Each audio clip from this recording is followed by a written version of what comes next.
बुद्धं शरणं गच्छामि धम्मं शरणं गच्छामि संघं शरणं गच्छामि बुद्धं शरणं गच्छामि धम्मं शरणं गच्छामि संघं शरणं गच्छामि बुद्धं शरणं गच्छामि धम्मं शरणं गच्छामि संघं शरणं गच्छामि बुद्धं शरणं गच्छामि धम्मं शरणं गच्छामि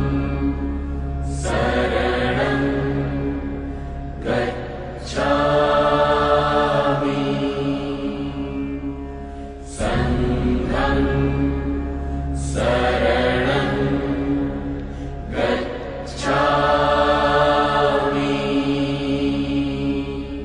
बुद्धं शरणं गच्छामि धम्मं शरणं गच्छामि संघं शरणं गच्छामि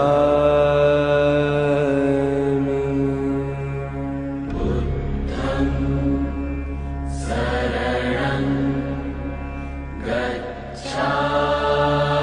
गच्छामि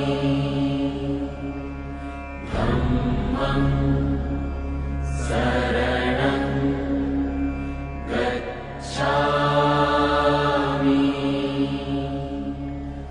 संघं शरणं गच्छामि बुद्धं शरणं गच्छामि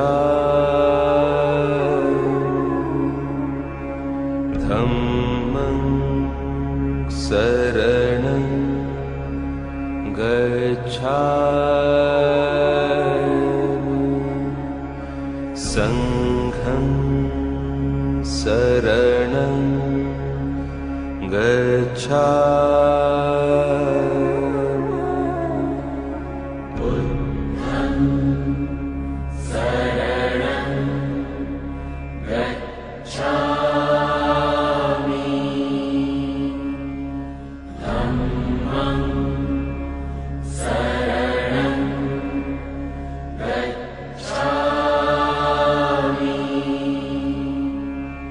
संघं शरणं गच्छामि।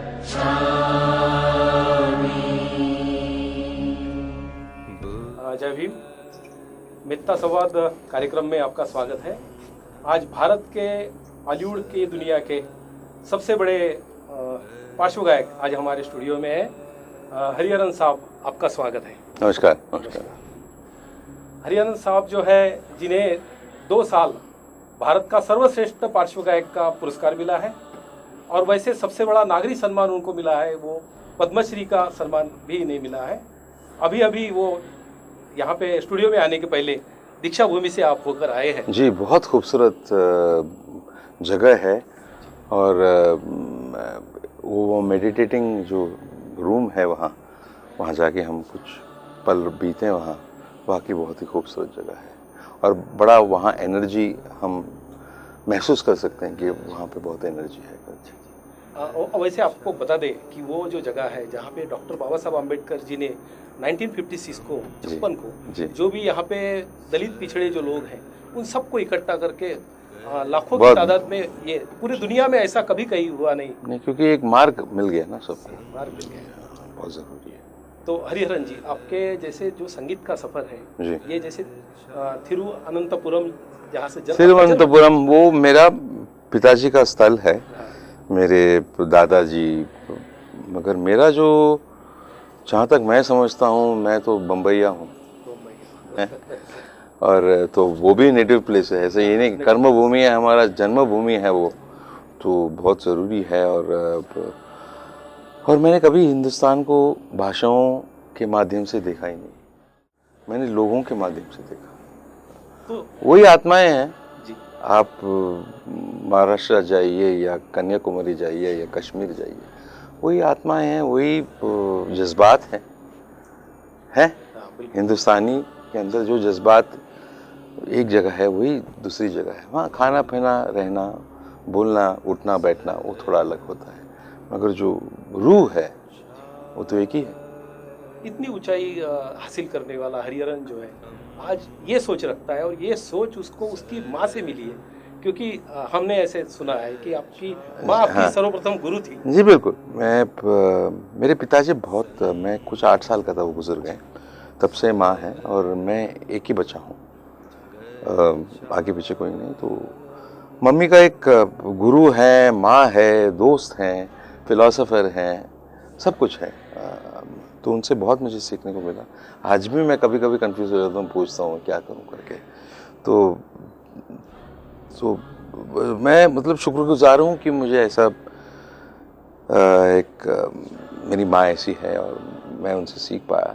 और उसके बाद उस्ताद गुलाम मुस्तफा खान साहब से सीखा मैंने, रामपुर सेशवान के ख्याल गायकी वो प्रथम है वो, तो उनसे वो सीखा।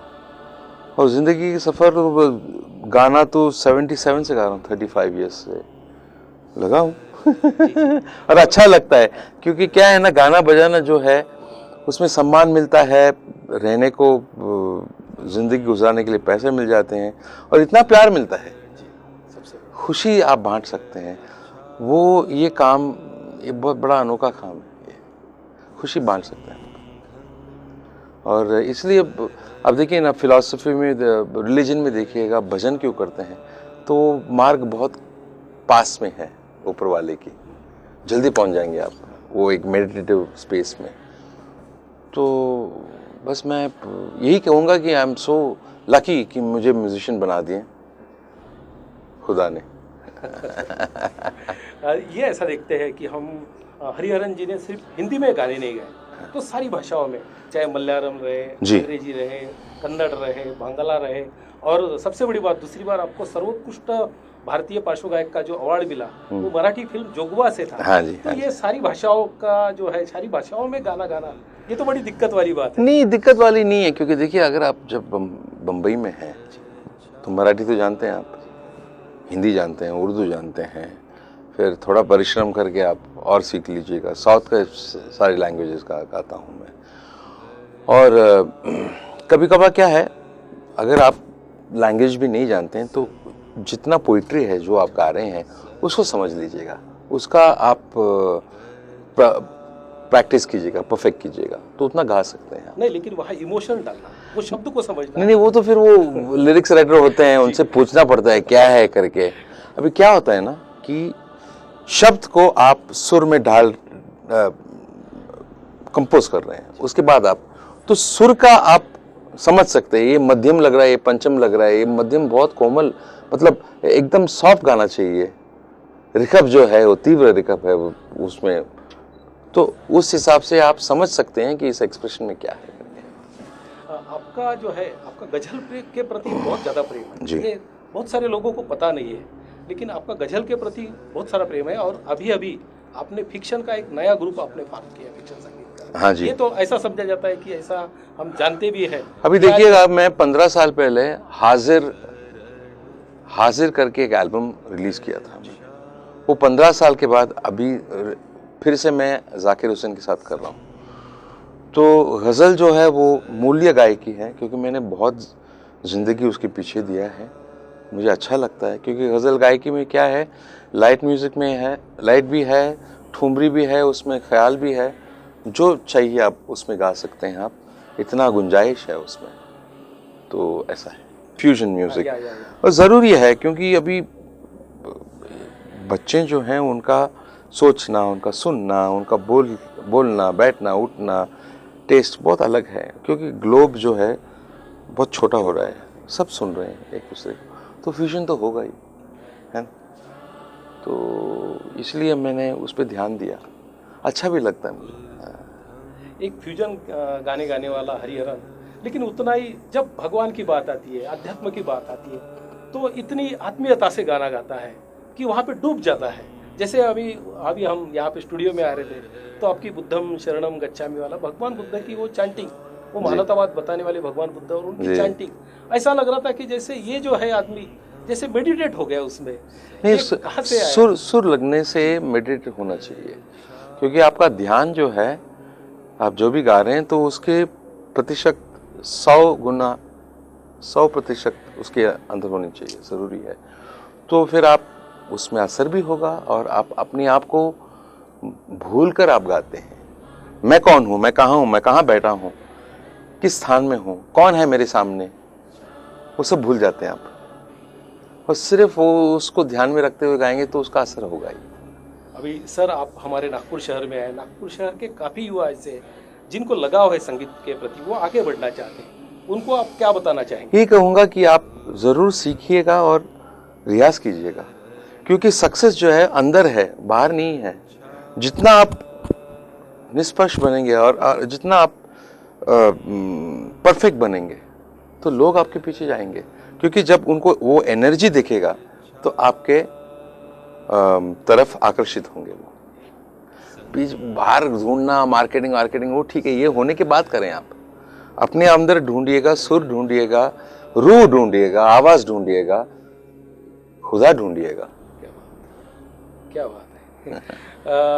हमने हरिहरन जी से बात की, और यहाँ आवाज़ इंडिया टीवी में उनसे जो है आवाज़ इंडिया की टीवी के माध्यम से हम जो भी जिन लोगों को आज तक प्रतिनिधित्व नहीं मिला, क्योंकि हम आप जो देखते हैं कि हर टीवी चैनल जो है तो हाई सोसाइटी जो है उनकी बातें करता है, उनके सारे एपिसोड बताता है, लेकिन ये टीवी माध्यम ऐसा है कि जो लोगों को कभी कोई जो श्रमिक है, जो मजदूर है, उनको चांस देता है। जी, तो इस टीवी चैनल के बारे में आप मुझे बहुत अच्छा लगा कि आपने मुझे बुलाया, और मैं 2 घड़ियाँ हमारे भाई और बहनों के साथ बिता सका मैं, क्योंकि मैं तो सारे लोगों के लिए गाता हूँ मैं। और आप ज़रूर सुनिएगा जो भी मैं गाता हूँ, जो भी मुझे आता है मैं, और बड़ा अच्छा लगा कि मैं आपको देख नहीं पा रहा हूँ, आप मुझे देखेंगे, मगर अच्छा लग रहा है कि मैं आपसे बात कर रहा हूँ। मैं धन्यवाद आपको यहाँ स्टूडियो में आने के लिए, और आपको काफ़ी शुभकामनाएं। आने वाले अप्रैल के पहले वीक में आपका जन्मदिन आता है। हाँ, उसकी भी आवाज़ इंडिया टीवी परिवार की तरफ से आपको थैंक यू। हार्दिक 3 तारीख को है, 3 तारीख को, काफ़ी नज़दीक है। धन्यवाद। Thank you.